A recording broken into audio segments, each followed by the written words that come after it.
Captain, my captain. Yes. That's it. Folks showing up. Hello, Tracy. We're glad to see you. Tracy! Alright.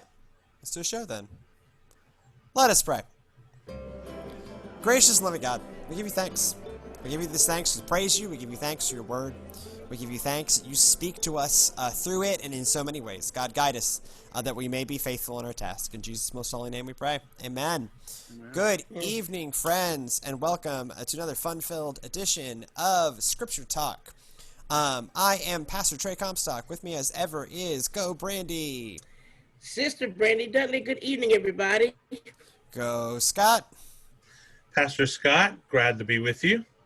And go Stacy. I am Iron Man. No, you gotta pace it right. It is, and I am Iron Man. Oh, I was thinking the Black Sabbath, not the. Anyway. I know, but no, it's just his the delivery there at the end of Endgame. Yeah. Spoilers for the end of a movie that came out over a year ago. I am Iron Man. I am inevitable. Yeah, okay. And I am Iron Man. Anyways, this is not our. By the way, go ahead. by the way, to interrupt, I'm sorry. Thank you for all your prayers out there, guys, for my mom. It's just a kind of a wait and see thing now. The next 3 weeks about if her numbers fluctuate or not. So we'll find it. But thank you, and please continue praying for her. We'll definitely continue praying for her. This is not perhaps our pop culture focused podcast. We have not made that podcast yet. Although if COVID goes on too much longer and we keep having to mine the well for content, maybe we should launch a pop culture focused podcast. But no, this is Scripture Talk, our opportunity every week to gather together to talk about the scripture that we're going to be preaching on, and start to see what it has for us.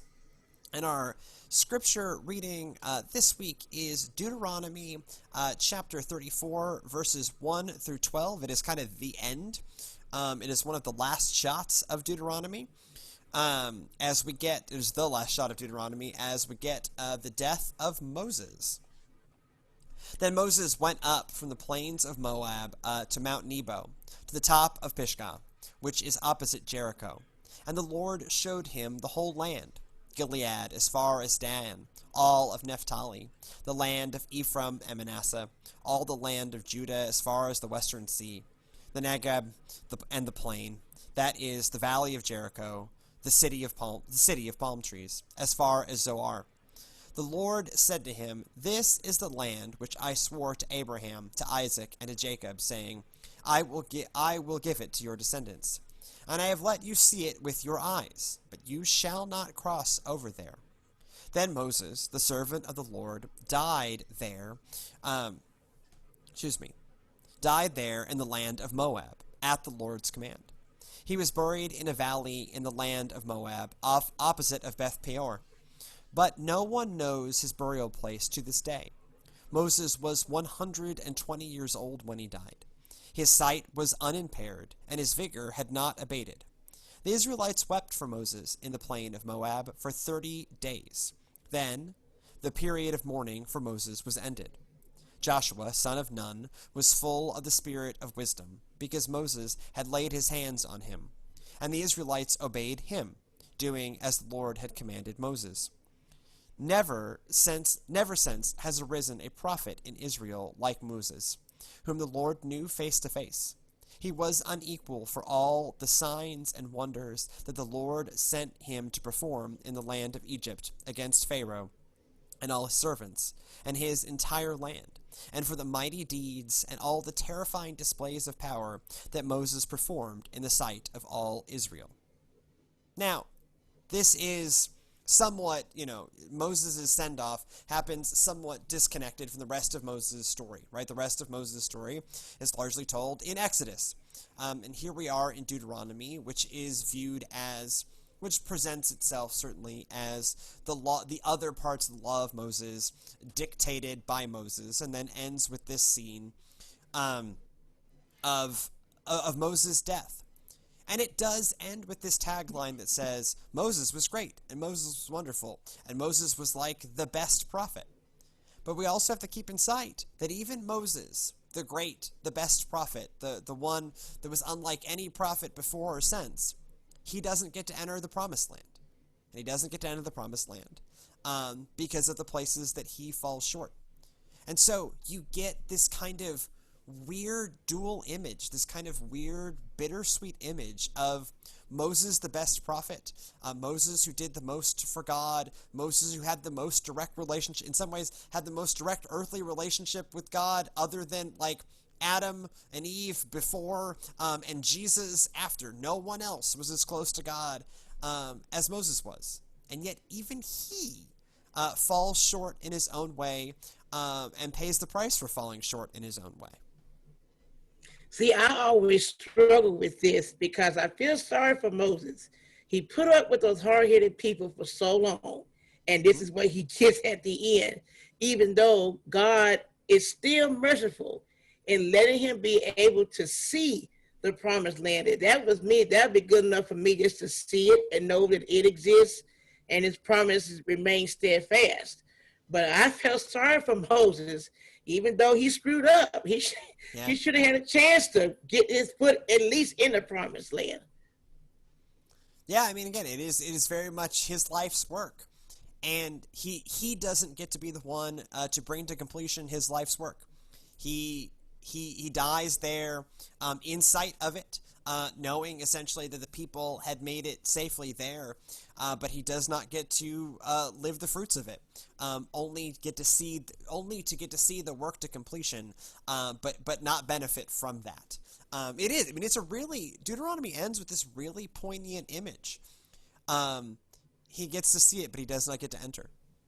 You know, it really points to the fact that with great power comes great responsibility, but because it seems that out of all the different things, one little thing and he's out of there, you know, as far as that. But when you look at how close he was supposed to be to God, what his role was, how much he was that intermediator and speaking for God, it was very important for him to do things exactly the way God said, you know, and so that's what got him. Now, there's always been something interesting in this aspect of this story that's going to probably take us a little off topic, but I've always found it interesting. So the way it words it, you know, because it talks about he was still keen of vision and strong and all of that, and then he just at 120. At 120, but then he just dies. But it doesn't really say, does he? It gives the implication that he died right then, immediately. But because it talks about, you see afterwards them mourning his death. Earlier when I was younger, it's been a while since I'd read through. That's I kind of had the idea that he got left there and they went off, you know, on their own, and he just kind of stayed there until he died. But no, a rereading of it, you know, this week, it's like, you know, no, it doesn't. It seems to have an immediacy, like kind of, okay, well, I'm taking you now, so get ready. Well, so this is the host of Mythbusters, Grant Imahara, died a couple of months ago. Grant Imahara was not an old man. I don't think he was even 50 yet. And he just died of a brain aneurysm and went. And so sometimes that happens, right? Yeah. Where, you know, people who are, you know, that's the scary thing about brain aneurysms is, you know, you don't know they're there. You don't know they're there, and then you're gone. So that's always my vision of it, is like, you know, there really are people who are just fit and full of whatever, unblemished in mind, whatever it is, unimpaired. His sight was unimpaired and his vigor had not abated. And in the next shot, he's gone. Now he had made it 120 years, and so he certainly got a decent season. Right. And he got to see his life's work brought at least very close to completion, knowing that his task is done.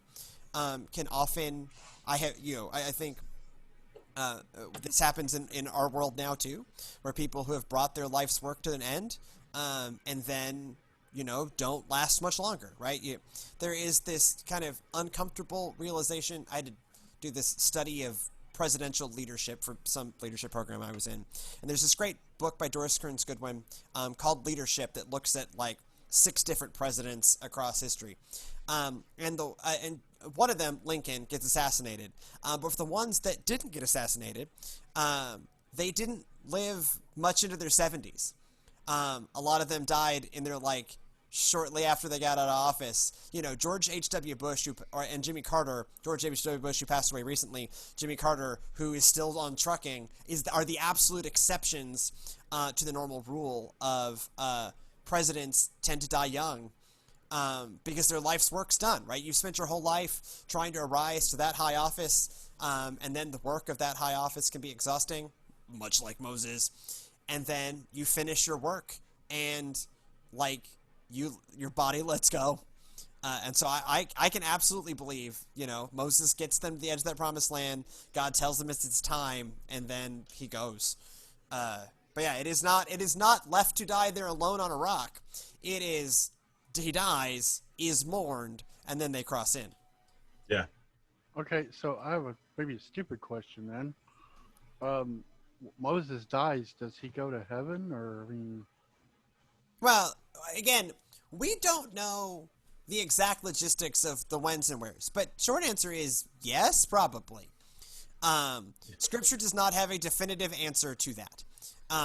We know if you want a real slightly too in-depth study of the Book of Revelations, there is this, like, assembled from the tribe of Israel there as part of the army of God. So presumably Moses is in that number. Yes. We do have the transfiguration that shows at least Moses and Elijah hanging out there with Jesus on the top of the mountain, and so that bodes well for him that he and not to mention, I would hate to think about, again, granted, this is a good example of why we keep saying it's grace, it's not works based, but yet looking at it, I would hate to think someone that was as close to God as Moses didn't make it, because then I'm really out of there. But again, it's all because of grace. It's not works. Well, I was and thinking, so, an interesting thing though that gets played up, there in Jude, there's an interesting little comment about Satan and the Archangel Michael getting in an argument over the body of Moses, which is a hint toward the book of Enoch, I believe. And it's just one or two sentences there in Jude that kind of makes you go, what were they going to do with his poor body? Well, nobody knows where he's buried. God himself buried Moses. Isn't that cool? Yeah. Isn't that cool? I like that. Well, I think that is one of the key kind of big picture things that's happening in Deuteronomy. Deuteronomy is definitely a book that wants to settle, like, Israelite life around a version of the faith focused on the temple, focused on the law. And so part of, I think, of what is happening with the unknown place of burial of Moses is, do not make your pilgrimage looking for the grave of Moses. You're never going to find it. If you're going to make your pilgrimage to the temple where God is. Moses is a mighty vessel for God, yes, but Moses is just a vessel for God. Moses is not himself God or the Son of God, or in any way a deity. He is a good prophet. He is the best prophet, but he's merely a prophet. And so I wonder, I've wondered about that detail too. Why, Scripture doesn't have a lot of room for excess words. Why is that detail there? I wonder if it's a reminder, don't go looking for Moses' body. Worship at the temple where things matter. Well, think about this. God buried Moses, but raised Christ from the dead. Right, and again, part of that what the passing of the covenant, Right, part of what the New Testament writers want you to do is they want you to see glimpses of Moses in Christ, right? Christ is, depending on the gospel you're reading, Christ is like Moses, but more so. Christ is like Elijah, but more so. Christ is like David, but more so, right? It's often, right, because you think of Christ's birth. The story of Christ's birth is a birth in peril, What other great prophet was born with a birth very much in peril? In peril. Moses. Right? Moses. Moses gets floated on the wicker basket. The other interesting is the symmetry, right? Moses goes from Egypt to the Holy Land. Where does Christ go? Right after he's born. From go the to Holy Egypt. Land, from the Holy Land then to Egypt. Yeah. And back again. Right? Yeah. And so Christ makes the same journey as Moses as well, going from Egypt back to the Promised Land. So certainly one of the exclamation points that gets made in how we talk about Jesus, the analogy that is drawn to help people understand who Jesus is, the way God works in the story of Christ's life is to say, hey, remember Moses? Yeah, he's pretty rad. Christ is like that, but even more so. Christ isn't just a great prophet. Christ is literally the Word of God. Christ needs no prophet. Christ is himself the Word that would speak through the prophet. See, this almost reminds me of Star Wars a little bit. Like Moses is Obi-Wan Kenobi, and Jesus is like Luke Skywalker. No, if you're gonna draw that analogy, John the Baptist is Obi-Wan Kenobi. Yeah. Right? John the Baptist is the one that does the literal training of Jesus. John the Baptist, John the Baptist is like the one who passes the torch, quite literally, passes the work on to Jesus at the baptism. Like if that's the analogy you're looking for. Now the age difference isn't perfect. Yeah. John the Baptist would not have been significantly older than Jesus. He is less than 9 months older than Jesus. Or even keeping it into the context of where we're at with Moses and then passing it on to Joshua. Right. And Jesus would have to be obviously one of those that was created the force. Right, but I guess that is a more direct analogy and gets to the age gap, right? God would be the force, though, right? Yes, sure, and like if you look at the way, certainly in the original movies, where it goes in the prequels with the midichlorians, God help us all. But certainly George Lucas uses the way people talk about the Holy Spirit to give language to his understanding of what the Force is, right? It is the thing that surrounds us and binds the universe together. That is literally a description of the Holy Spirit. And pulling directly from language often used to describe the Holy Spirit, just taken into a sci-fi context. And so to a rapidly secularizing America, sometimes pulling Star Wars into the conversation is helpful. Because, George Lucas pulls upon a lot of Christian imagery to construct his pseudo-religion, right? Right. Just like the robes of Jedi are somewhere between, samurai and monks, right? They are supposed to be warrior monks, and their outfits look like it. Great blood of Jesus, you must. Right.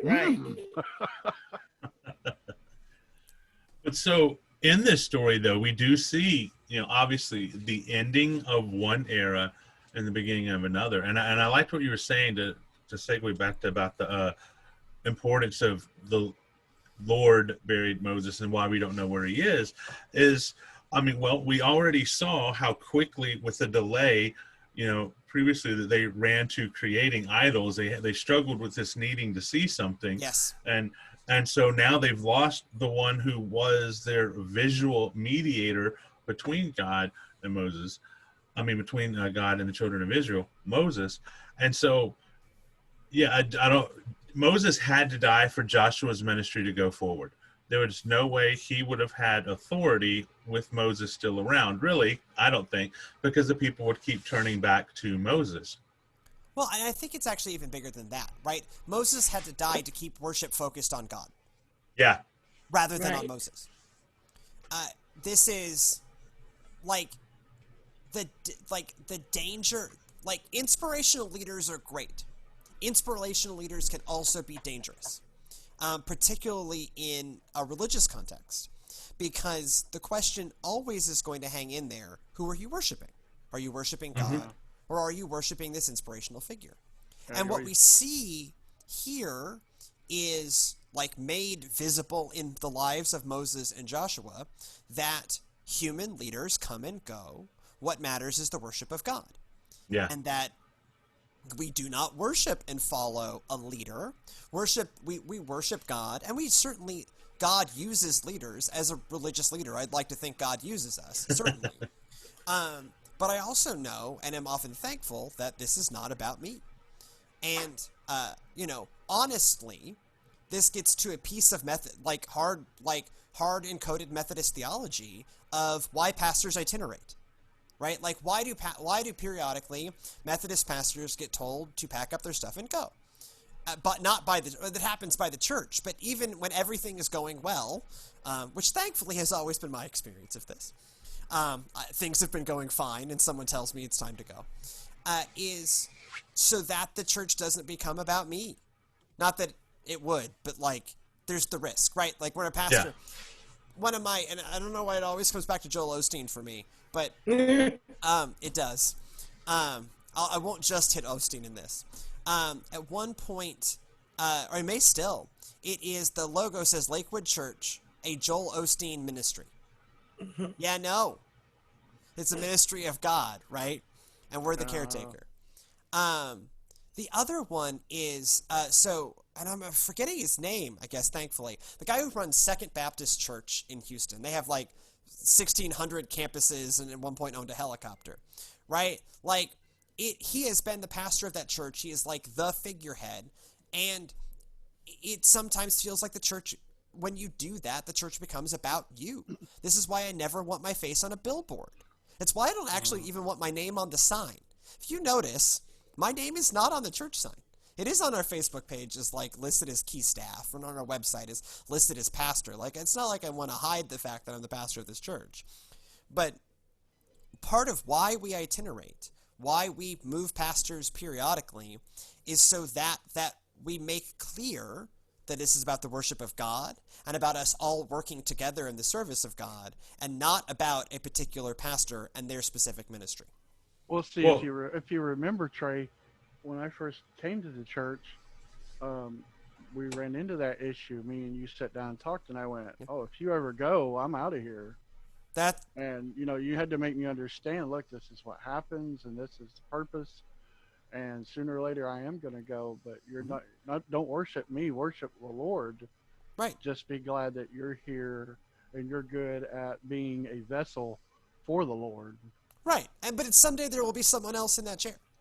And that's and as is set up here in Deuteronomy, like that's a natural and healthy part of the religious life, is the handover of leadership, in part so that we worship God and not Moses, or worship God. But I got a question though.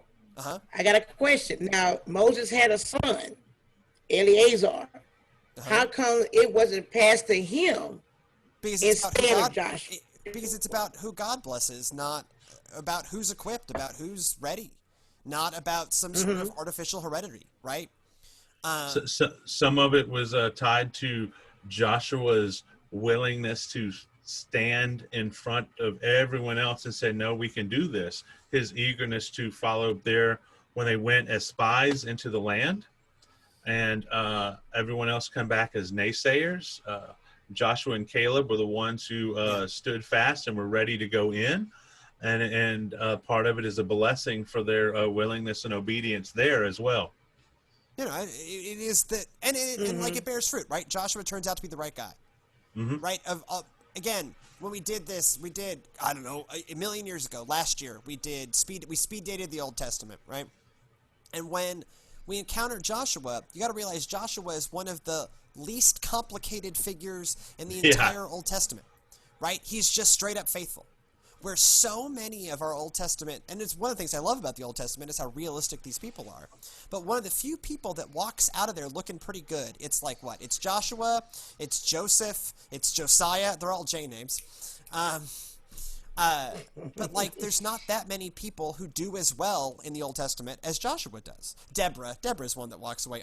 There's a woman and a not D name, and a not J name that walks away unscathed. But like, Joshua is an uncomplicated guy.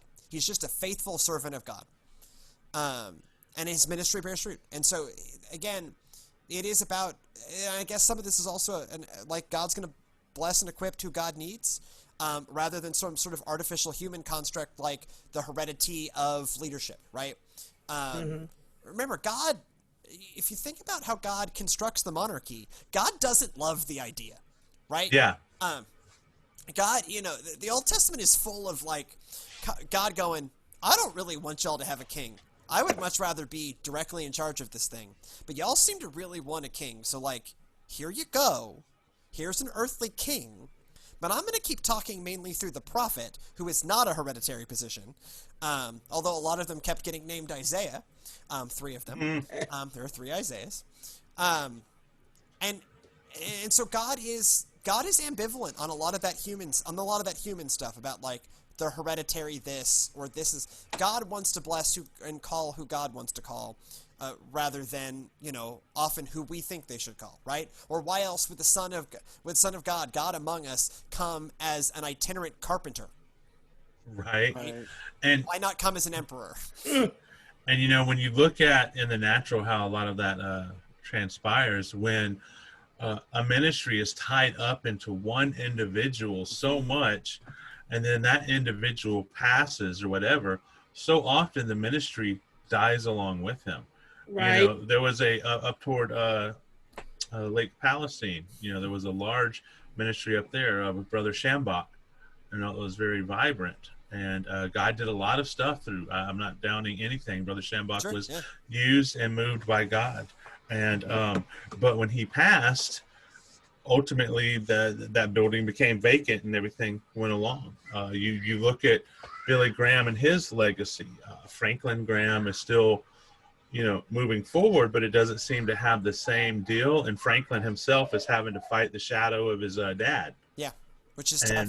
Yeah, and so. Well, and I certainly have seen that in my own ministry. My job is often, is always to follow somebody, right?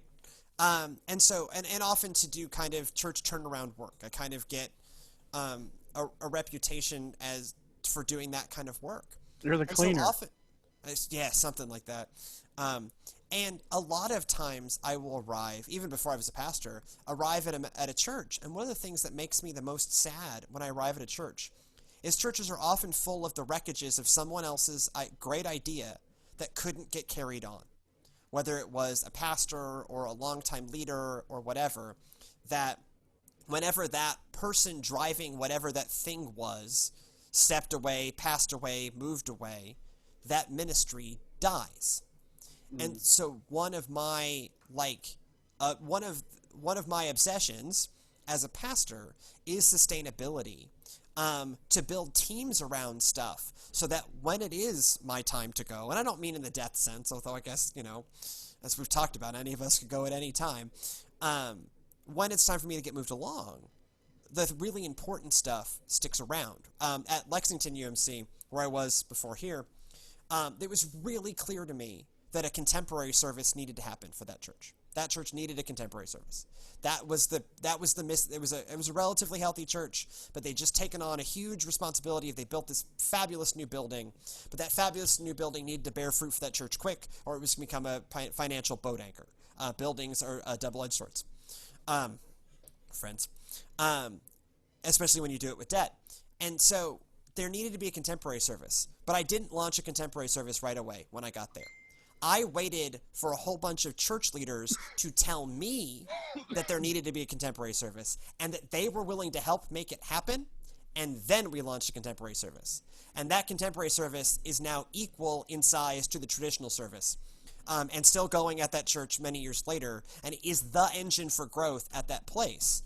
But I waited for it to come from within the congregation, and for me to be able to build a team around it, some of whom still work on that service, before I was going to launch it. Because it was just me saying, we need a contemporary service. That church had tried that before, and that contemporary service hadn't lasted into the next pastor. And so that's not a sustainable way to build. So to kind of take it back just slightly, where we're talking about worshiping like Moses and things like that, why does the Catholic Church tend to worship Mary more than What they would they would disagree with your characterization of this, right? And this is where we get in trouble of like where we talk out of our depth, and that's not my world, right? I have a reason for not being a Catholic. I have an okay understanding of Catholic theology. So if there are Catholics live on the line with us, please jump in. And back when I used to do the radio show with Bob, there was a Catholic who would call in and would gladly correct me. What they would say is Mary, they know Mary is in heaven, and Mary can advocate on your behalf to God. Okay. That's what they would say. That's the same deal with the saints. Okay. And so they wouldn't say they worship Mary. They would say they honor Mary as one who is in heaven and as one who can intercede on your behalf to God. Right? That's the role the saints play, and Mary included, is that it's like other people are in heaven. How you become a saint is they know you're in heaven. Because remember, Catholics have 3 levels, where Protestants have 2. Catholics have hell and purgatory and heaven. Whereas Protestants have some version of hell. We don't all agree about what that means. And some version of heaven. And being Protestants, we don't necessarily agree what that means either. And so for the Catholics, again, this is my understanding. I'm talking somewhat out of my depth. Is that the saints and Mary are just people they know to be in heaven. And so they celebrate them. They celebrate their legacies. And they pray to them as a way for them to intercede on their behalf with God. In the same way that they... I can vouch for that. In the same way that they... So in Catholic theology generally, you don't necessarily have a direct relationship with God. You have more of an indirect relationship with God. You talk to God through somebody, whether it is an earthly priest, hence confession, etc., or a heavenly saint. It is just a different understanding of how you communicate with God. So they would not say, they would tell you they are monotheistic, in the same way that we are, and get very offended when someone implies that they're not. They find those implications very offensive. Right. And pardon me out there if I'm offending any Catholic. No. Well, Your question is well meant. Well, I have a Catholic friend, hi Helen, that told me a way to kind of clear this up. It's just like you ask your mother Exactly.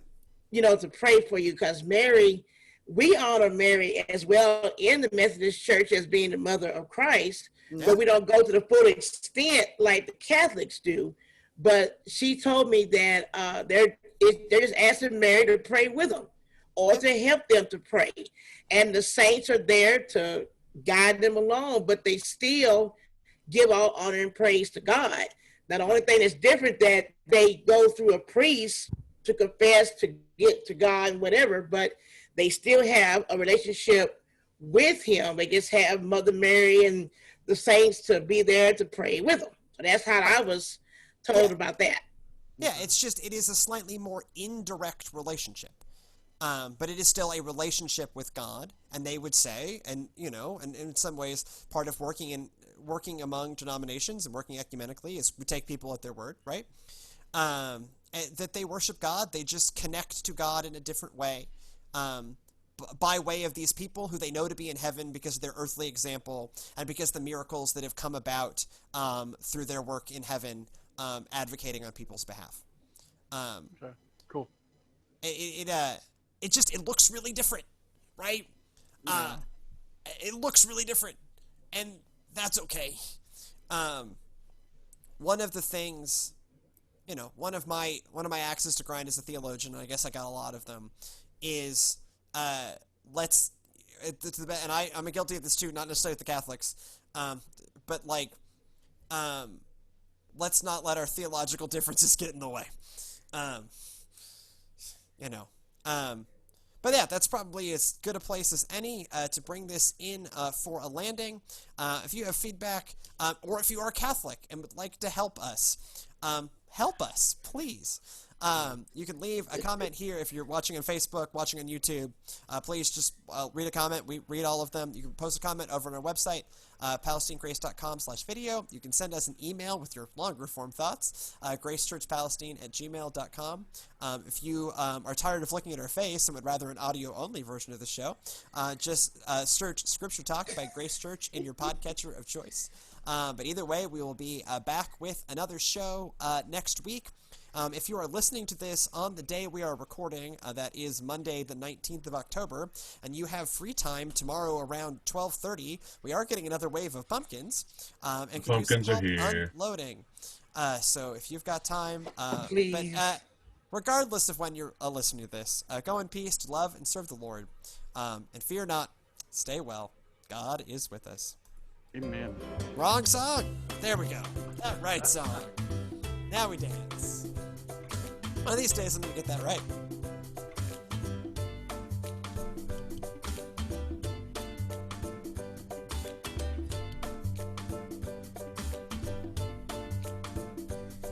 Doing the gonzo.